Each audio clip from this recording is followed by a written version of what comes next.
Welcome to Real World Peaceful Parenting, a podcast for parents that are tired of yelling, threatening, and punishing their kids. Join mom and master certified parent coach Lisa Smith as she gives you actionable, step-by-step strategies that'll help you transform your household from chaos to cooperation. Let's dive in. Well, hey there. Welcome back. Oh my goodness. I am so excited about today's episode. Wow, is it going to be a good one? And my goal with today's episode is to help you understand where your kids' big feelings are coming from, help you understand how to be less triggered by them. Who doesn't want that? And number 3, what to do about them, right? You're going to leave here today with an action plan. Where do my kids' big feelings come from? How can I not be so triggered by them? And what the heck do I do, Lisa? Help me out. All right, you guys ready? Let's dig in. So let me share this. Peaceful parenting does not mean your kids are peaceful. Let's bust that illusion right now. Our kids are on a journey the first 25 years of their lives to understand the world, understand people around them, and understand their feelings and needs. And because the brain isn't fully developed until the age of 25, yes, I said 25 years old, that journey is really long as the brain continues to grow and develop. And as a result, our kids are often trying to navigate the world, connect the dots, learn feelings, learn their needs, and learn how to react to different feelings and needs. Now, if they're lucky, they have someone showing them, also known as modeling, for them where these reactions come from and the fact that they come from feelings and needs. By the way, the only way to teach your kids this is to show or model. You cannot teach your kids by telling, yelling, lecturing, or punishing. And you can't teach them by saying one thing and modeling another. Now, I promise to cover that whole ball of wax in a future episode, but suffice it to say, we're going to have more conversations about modeling. But let's get back to those big, gigantic feelings our kids have. You know, the storming, the melting down, the big feelings. And let's talk more about that. And I want to begin by working our way backwards. This lesson is about getting comfortable with being uncomfortable. Say what? What, Lisa? You want me to what? Yep, I want you to get comfortable with being uncomfortable. In order to talk about this, we really have to start with talking about our kids' really big feelings. If your kids have big feelings and even bigger storms, you know exactly what I'm talking about. Yep, I got one. He's got big feelings and big storms. And I imagine one of the reasons that you're still listening is because your strong-willed kid or kids who have a lot of opinions and reactions can get really big and loud and have really big emotions, which I call storming. You with me? So maybe in your household, there's yelling. Maybe there's melting down. Maybe there's slamming doors. Maybe there's sassing. Maybe there's eye rolling. Maybe there's crying. Maybe there's arguing. Maybe there's fighting. Maybe there's a lot of drama. Maybe your child's trying to get the last word in. Can I get an amen if you resonate with one of these? All right, I call all of that storming. And what I really want you to hear is that all of this, all storming, is an expression of our kids' big feelings that come from unmet needs. All storming is an expression of our kids' big feelings that come from unmet needs.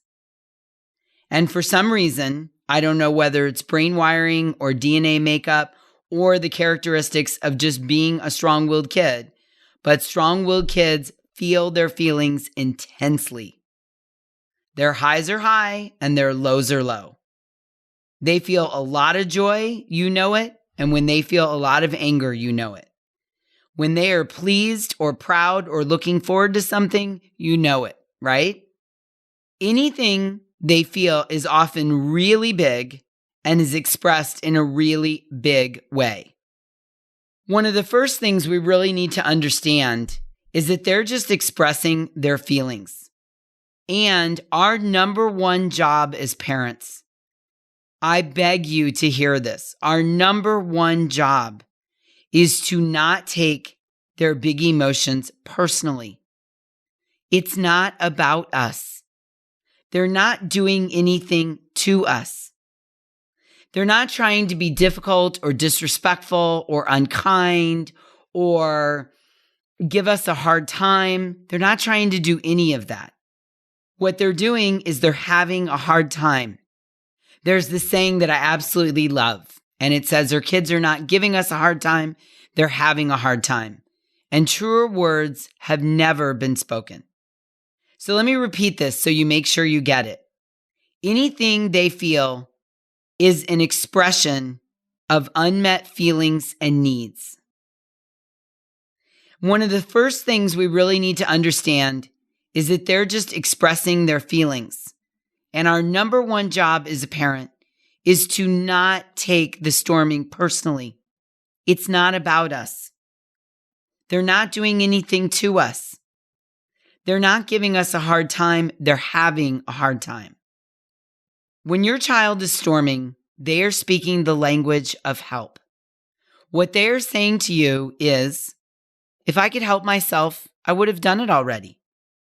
If I could calmly ask you for help, I would do that.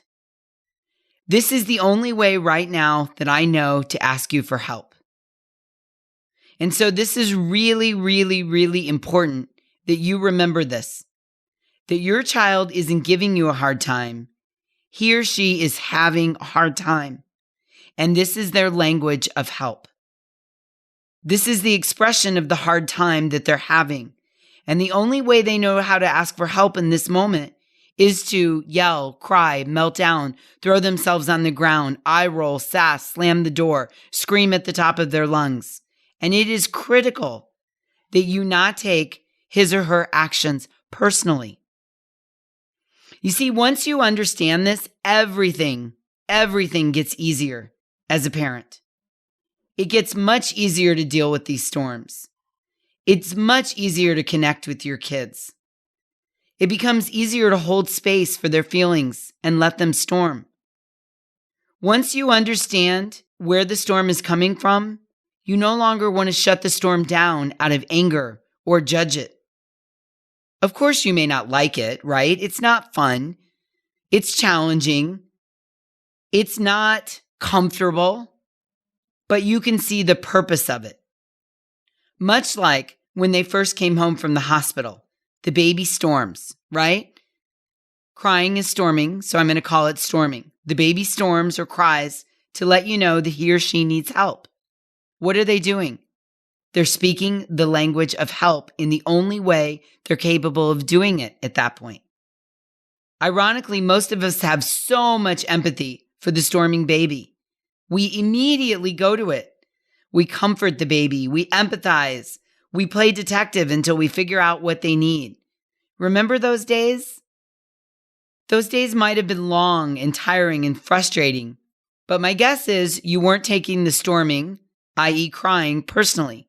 You weren't saying, there goes my 2-month-old again, giving me a hard time.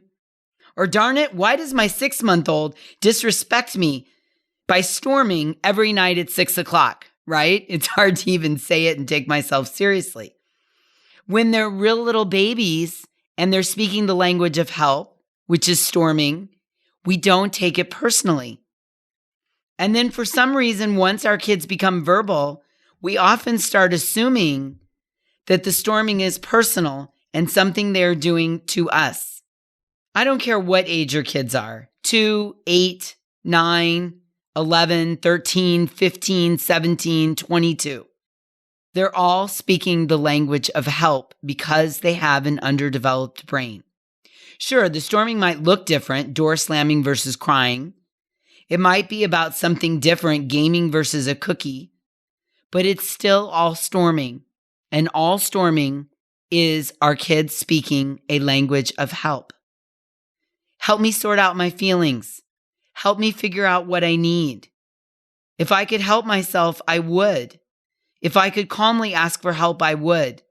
This is the only way I can raise the red flag. Please help me. I like to illustrate these lessons with an example so it deepens the learning. So I want to take a moment now to show you how quickly you can make a change in your parenting, how you can redirect the storming and not take it personally. I'm going to share with you a story about Tiffany and Noah. Tiffany's a mom with an 8-year-old strong-willed child, and Tiffany often feels Noah is disrespecting her. Tiffany and her husband were not on the same page, and that often created a lot of tension in their home. Not to mention, Tiffany often feels stressed when she's late for things. And when she's stressed, she often turns towards yelling, threatening, and punishing Noah, which she says never feels good.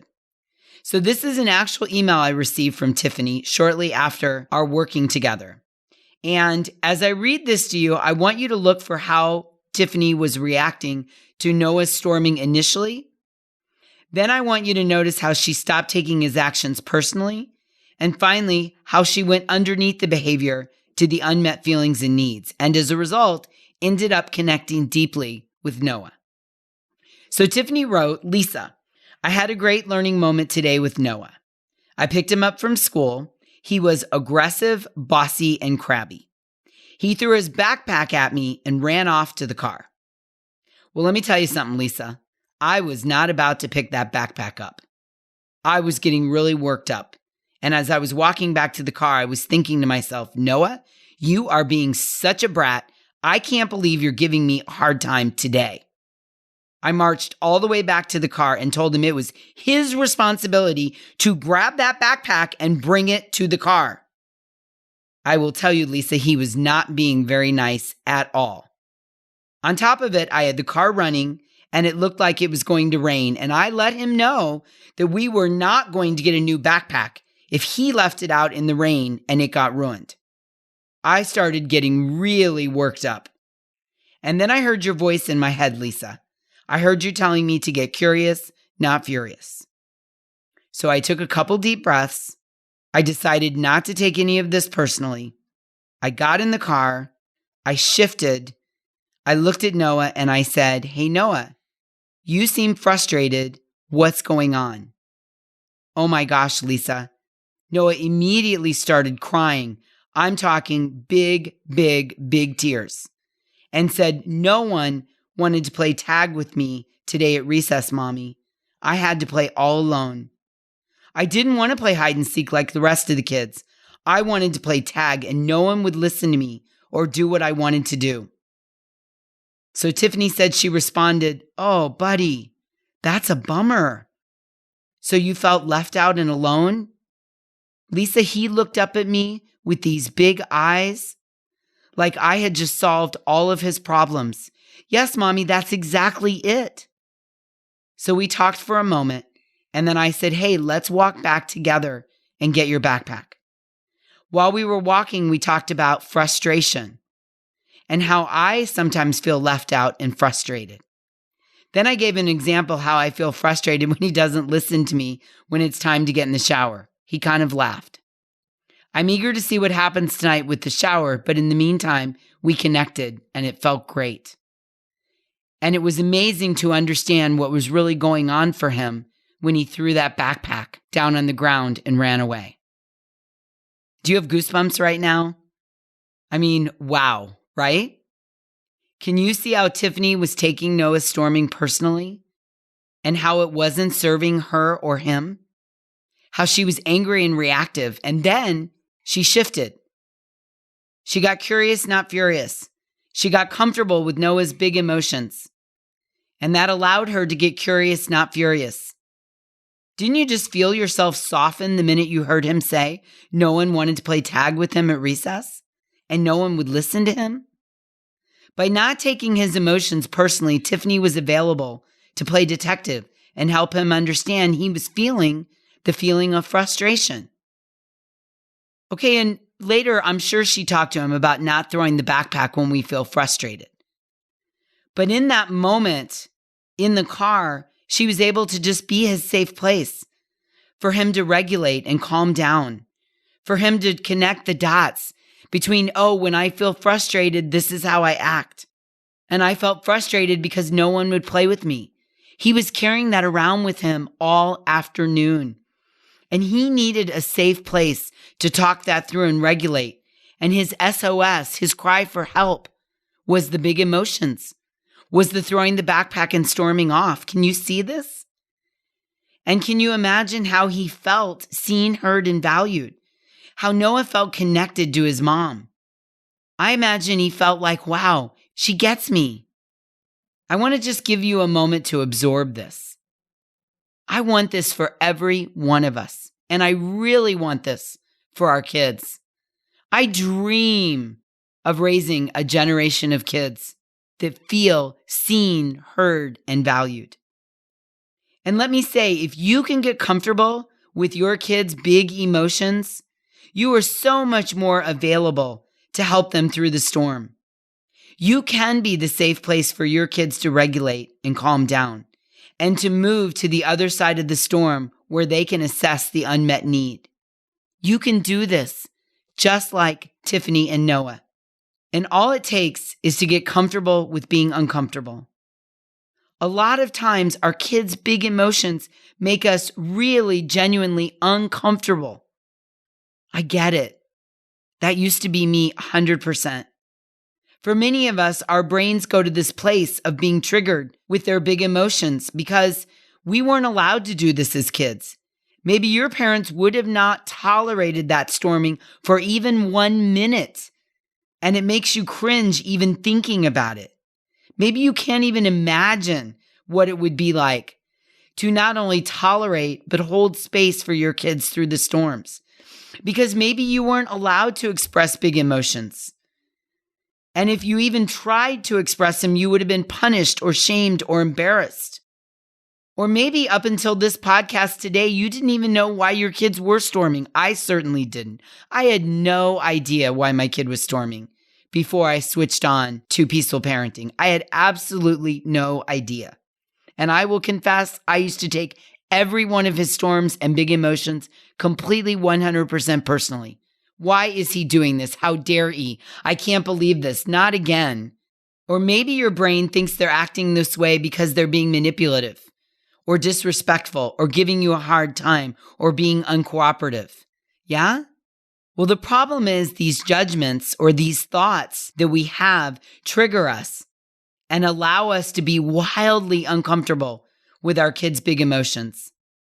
Sometimes it's also fear of judgment or embarrassment or fear of where all this might lead. Yeah? And this acts as a really big trigger for fear or anger.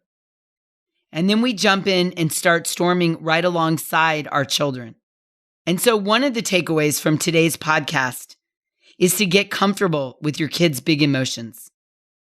And for you to get comfortable with being uncomfortable. There are times when you might be uncomfortable because of the storming, because of the way it presents, where it presents, how long it presents. So it's really helpful to remember to get comfortable with being uncomfortable. And I really want you to remember that your kid is not giving you a hard time. He or she is having a hard time. Try to remove the judgment from the situation. The judgment is what is triggering your fear and anger. We're working on getting curious, not furious. We're working together on going underneath the behavior to the feelings and needs, much like Tiffany did with Noah. And in order to do that, we have to, number one, remember to not take their storming personally. Number two, get comfortable with their big feelings. Leave space for them, acknowledge them, let them have their feelings. And number three, we need to understand that they're not giving us a hard time. They're having a hard time. And we need to be really comfortable with them expressing their feelings in a way that allows them to be seen, heard, and understood. So the takeaway from today's lesson is to get comfortable with being uncomfortable. Get comfortable with your kids' big emotions. Understand they're having a hard time, not giving us a hard time, so they feel seen, heard, and valued, which leads to deep connection. Okay, until next time, I'm wishing us all peaceful parenting. To celebrate the launch of the Real World Peaceful Parenting podcast, I'm going to be giving away a $50 gift card to one of my many Peaceful Parent courses. I'm going to be giving away one gift card to 10 lucky listeners who subscribe, rate, and review the show on Apple Podcasts. It doesn't have to be a 5-star review, although I sure hope you love the show. I want your honest feedback so I can create an awesome show that provides tons of value. Visit www.thepeacefulparent.com/podcast launch to learn more about the contest and how to enter. That's www.thepeacefulparent.com/podcast launch. I'll be announcing the winners on the show in an upcoming episode, so stay tuned. Thanks for listening to Real World Peaceful Parenting. If you want more info on how you can transform your parenting, visit thepeacefulparent.com. See you soon.